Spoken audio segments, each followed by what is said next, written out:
Hello everyone. मेरा नाम है अनिकेत और आज हम डिस्कस करने जा रहे हैं एजुकेशनल राउंड 190 जो कि कोड फोर्सेस का है, डिव 2 कॉन्टेस्ट का है। Problem number A, optimal purchase. Read करते हैं इस क्वेश्चन को।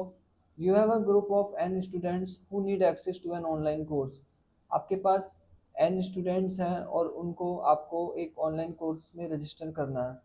You two types of access keys are available in the store. दो तरीके की एक्सेस कीज हैं। पहली है इंडिविजुअल की, cost $8 and gives access to one student. अगर आप $8 खर्च करेंगे तो आपको एक स्टूडेंट को एक्सेस मिल जाएगा।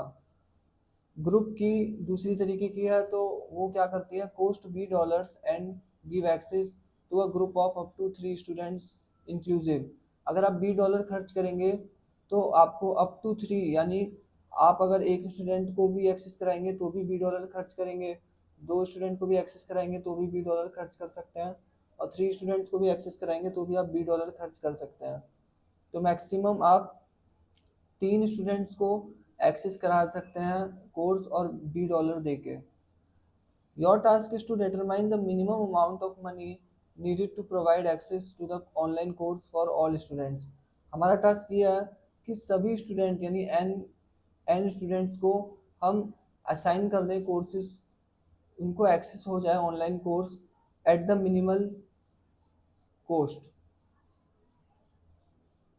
तो हमारा प्रॉब्लम यह है कि हमें मिनिमम कॉस्ट लेनी है और सभी स्टूडेंट्स को वो कोर्स को एक्सेस करा देना है। जैसा कि हम अब क्वेश्चन डिस्कस कर चुके हैं, तो मेरा आपसे एक क्वेश्चन है कि हम बी को क्या प्रेफर करेंगे, पहली पहली प्रायोरिटी क्या देंगे बी की। तो बी, क्योंकि हमें मिनिमम कॉस्ट चाहिए तो हम बी को मैक्सिमाइज, बी में जो है स्टूडेंट्स मैक्सिमाइज करने की कोशिश करेंगे। अगर हमें बी कोस्ट खर्च कर रहे हैं तो हम चाहेंगे कि ज़्यादा से ज़्यादा स्टूडेंट्स जो हैं वो एक्सेस कर पाएँ ऑनलाइन कोर्स को। तो इसी वजह से हम हमेशा 3 स्टूडेंट्स को प्रेफर करेंगे एज़ कम्पेयर टू 2 और 1।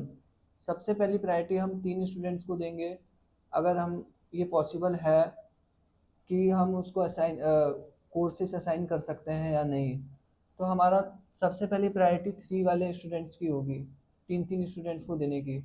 लेकिन बात अब ये है कि क्या ऑप्टिमल होगा हमेशा बी प्राइस खर्च करना 3 स्टूडेंट के लिए।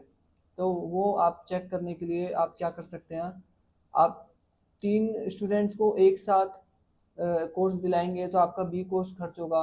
अगर आप 3 स्टूडेंट को इंडिविजुअल कोर्स दिलाएंगे तो आपका ए कोर्स खर्च होगा। तो अगर इंडिविजुअल कोस्ट बड़ा आ रहा है,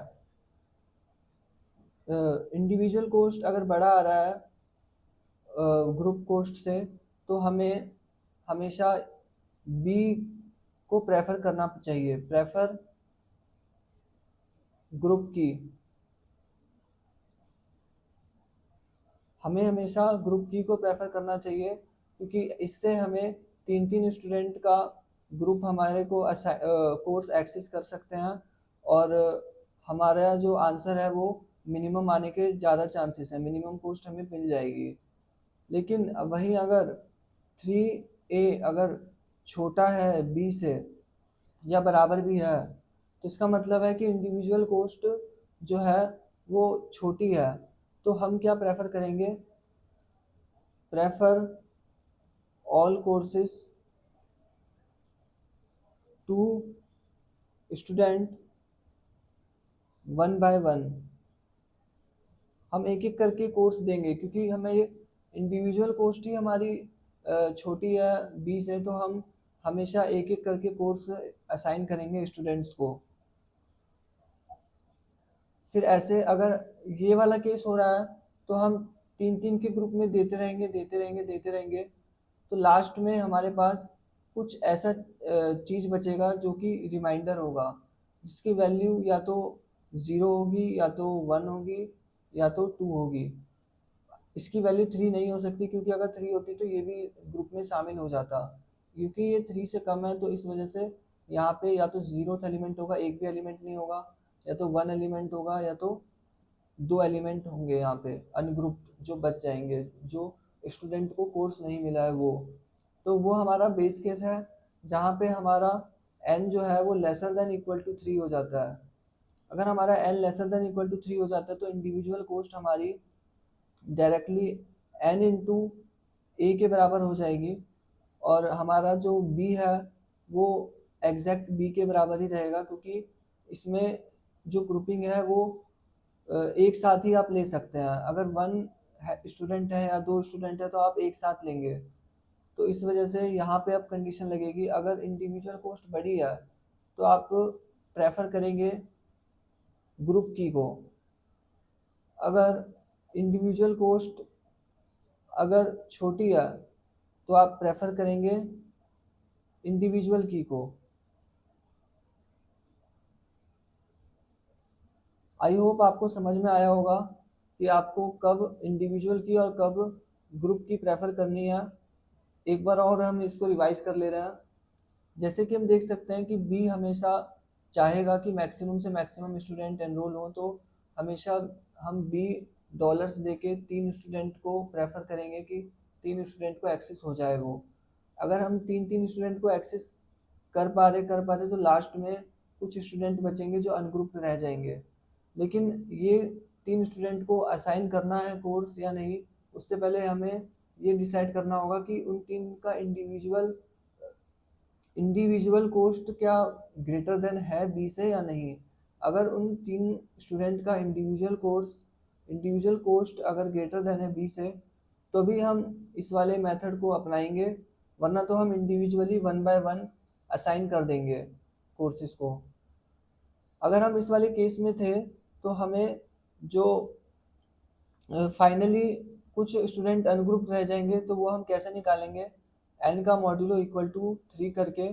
तो वो स्टूडेंट हमारे उनको कोर्सेज नहीं मिला है अभी तक, उनको हमें देना है। तो वो हमारा बेस केस होगा, n जब भी लेसर देन इक्वल टू 3 होगा तो हम इंडिविजुअल कोस्ट निकालेंगे और एक ग्रुप कोस्ट निकालेंगे। अगर इंडिविजुअल कोस्ट बड़ी है ग्रुप कोस्ट से तो हम ग्रुप को प्रेफर कर देंगे, बी कोस्ट दे देंगे। अगर इंडिविजुअल कोस्ट छोटी है तो हम प्रेफर करेंगे इंडिविजुअली देने की। अब पहला केस ये हो सकता है कि आप पहले बी कोस्ट दे दें, फिर आप फाइनली ए का यूज़ करें। दूसरा केस ये हो सकता है कि आप बी यूज़ करें और फिर दोबारा बी कोस्ट यूज़ करें रिमाइंडर के लिए। ये वाला जो पार्ट है वो रिमाइंडर दिखा रहा है कि आप रिमाइंडर के लिए कौन कौन से केसेस यूज़ कर सकते हैं। पहला, और इसमें अगर सभी को इंडिविजुअली आपको दिखाना है तो आप सिर्फ और सिर्फ ए का यूज़ कर सकते हैं। तो इसमें 3 ही केस बनेंगे। तो अब हम इसका कोड थोड़ा समझते हैं कि किस तरीके से इस कोड को हम कर सकते हैं। Let's see the code. सबसे पहले मैंने बेस केस लिखा है, एन अगर लेसर देन इक्वल टू 3 है तो हम सिंपली इंडिविजुअल कोस्ट निकालेंगे और एक ग्रुप कोस्ट निकालेंगे। ग्रुप कोस्ट हमेशा फिक्स है बी, उसको मैटर नहीं करता कि उसके अंदर कितने स्टूडेंट एनरोल है। अगर एक भी स्टूडेंट आ गया उसके अंदर तो हमारा बी कोस्ट तो लगेगा ही लगेगा। तो अगर ए इंटू एन अगर बड़ा है बी से तो हमें बी को प्रेफर करना है, तो हमने प्रिंट कर दिया बी को। अगर ये नहीं है तो हमें ए इंटू एन को प्रेफर करना है, इंडिविजुअल कोस्ट को हमें प्रेफर करना है। फिर हमने प्रिंट कर दिया इसको और फिर रिटर्न कर गए। क्योंकि हमारा n lesser than equal to 3 था तो उसका आंसर आ गया। लेकिन अगर n ग्रेटर देन 3 है जिसमें हम पेयरिंग कर सकते हैं, मान लीजिए n अगर 5 है तो हम उसकी में पेयरिंग कर सकते हैं,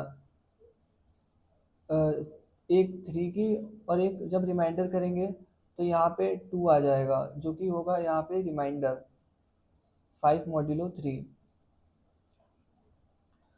तो ये क्योंकि n ग्रेटर देन 5 है तो मैंने कोस्ट को इनिशियलाइज करा 0 से, और मैंने इंडिविजुअल कोस्ट निकाली 3 इंटू ए और ग्रुप कोस्ट निकाली b। तो देखा मैंने कि इंडिविजुअल कोस्ट जो है वो बड़ी है अगर b से तो हम b को प्रेफर करेंगे।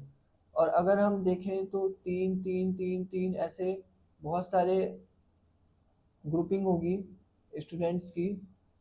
तो हम वो कैसे फाइंड कर सकते हैं कि n को हम डिवाइड बाय 3 कर देंगे तो हमें वो ग्रुपिंग मिल जाएगी। मान लीजिए यहाँ पे एलिमेंट्स हैं 12, अगर 12 को हम 3 से डिवाइड कर दें तो हमें 4 ग्रुप्स मिल जाएंगे, जैसे कि यहाँ पे हम देख भी सकते हैं 1 2 3 4। अब फिर हर ग्रुप की कॉस्ट जो है वो हमारी ग्रुप की में इनिशियलाइज हो रखी है, जो कि बी है, तो 4 इंटू बी। इसी वजह से n/3 करा, फिर उसको इंटू बी कर दिया पोस्ट को प्लस इक्वल टू करके। फिर लास्ट में कुछ रिमाइंडर बचेगा, वो 0 हो सकता है या 1 हो सकता है या 2 हो सकता है, लेकिन लेस देन 3 ही होगा। उस केस में भी हम ये बेस केस जो जैसा हमने लिखा था सेम टू सेम वैसा ही लिख देंगे, क्योंकि यहाँ पे भी n lesser than equal to 3 हो चुका है।